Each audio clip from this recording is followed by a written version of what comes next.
What's up, everybody? Welcome to today's video.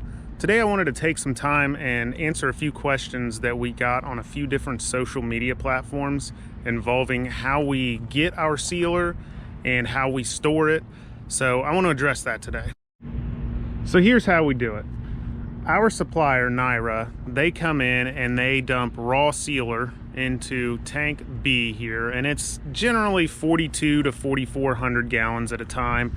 And they hook up to this 3-inch line and they dump it into the tank. This tank has a total capacity of 6,000 gallons. Now they recommend 70% sealer to 30% water. So of that 42 to 4,400 gallons, we're somewhere around 1,200 gallons of water that we store in this tank, tank A. We transfer over to tank B to get the right mixture. And that number varies. We just look at the amount of sealer delivered on the load slip. So then we do a calculation and we know how much water to put in to have that perfect mixture. So what are some characteristics of this tank?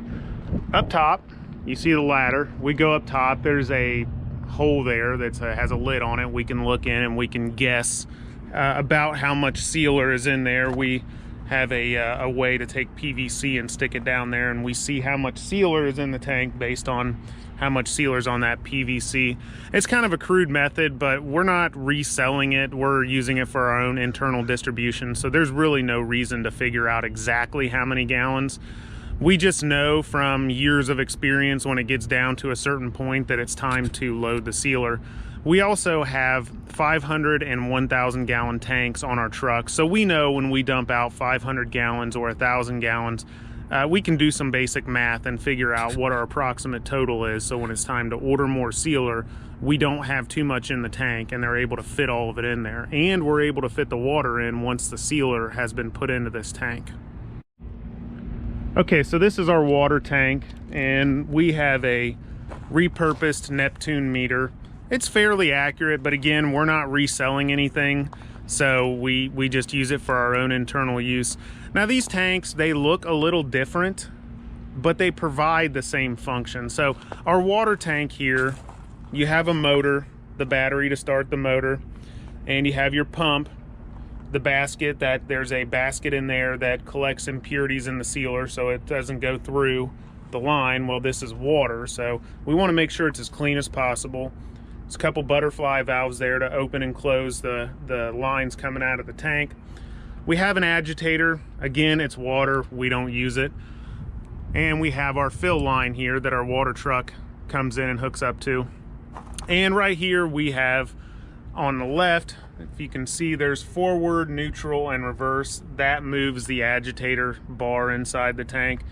And then the knob on the right there, it's suction, neutral, discharge, and that's pretty self-explanatory. It's either pumping the water out or it's sucking it back in. And then right there is the hydraulic control, so you can raise or lower the speed of the hydraulic. So it'll raise or lower the speed of the agitator or the amount of water that's being pumped out. This tank does the same thing. It's just a little bit different setup. Again, we have the motor and we have the battery to start the motor, and we have our hydraulic controls on the left. You'll see there that controls the agitator. And because this is a sealer tank, we do agitate it often, every day when we're pumping sealer out. This agitator runs every day for at least 20 to 30 minutes just to keep that sealer and water mixture as pure as possible. And then on the right is the suction, neutral, and discharge. It'll pump the sealer out. It goes through this system here. So you have your pump on the left and it's pulling sealer out of the tank. And again, we have a collection basket, and that's very important on any seal rig, whether it be a bulk tank or a truck, that you have some sort of filtration system to collect those large chunks of sealer that may build up on the walls or just get in the tank in general. We have a butterfly valve there to open and close. And then right along there is the hose. So these tanks really do the same thing. We're just fortunate enough that we are able to have a water tank and a sealer tank separately, so we can store up to 6,000 gallons of water along with the sealer. And it's also nice to have a separate water tank because throughout the season, and definitely at the end of the season, we flush our truck. So we put anywhere from 100 to 200 gallons of water in the truck, and we run the agitator, we mix it up, and it collects any of the sand at the bottom and things like that and pumps it out of the truck. So we'll take the truck, we'll fill it with water, fill it with 100, 200 gallons, we'll agitate it, clean it out, and then we just go ahead and dump it back into the sealer tank. And when we do this, we have to be very careful not to get our sealer to water mixture off. So it's a very well planned out event when we do that. So when this tank is full, when it's mixed and full, 6,000 gallons, roughly 6,000 gallons, we can get anywhere between 550 and 600,000 square foot at a time out of this tank. That's what the sealer will do. During the summer, we find ourselves filling this tank every 7 to 9 days.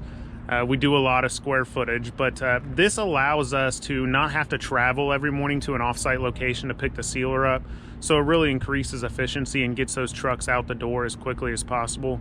And having the sealer brought to us as opposed to leaving and going somewhere and getting it one truckload at a time is very, very nice. So that's the video. Thanks for watching. I hope I answered some of the questions we've been receiving. Don't forget, if you already haven't, to subscribe and like the video. Leave a comment if you got any comments or suggestions. If you want to see any more content, we've got plenty of it. I'm willing to shoot your questions out there, and we'll get them answered as quick as possible. Thanks again.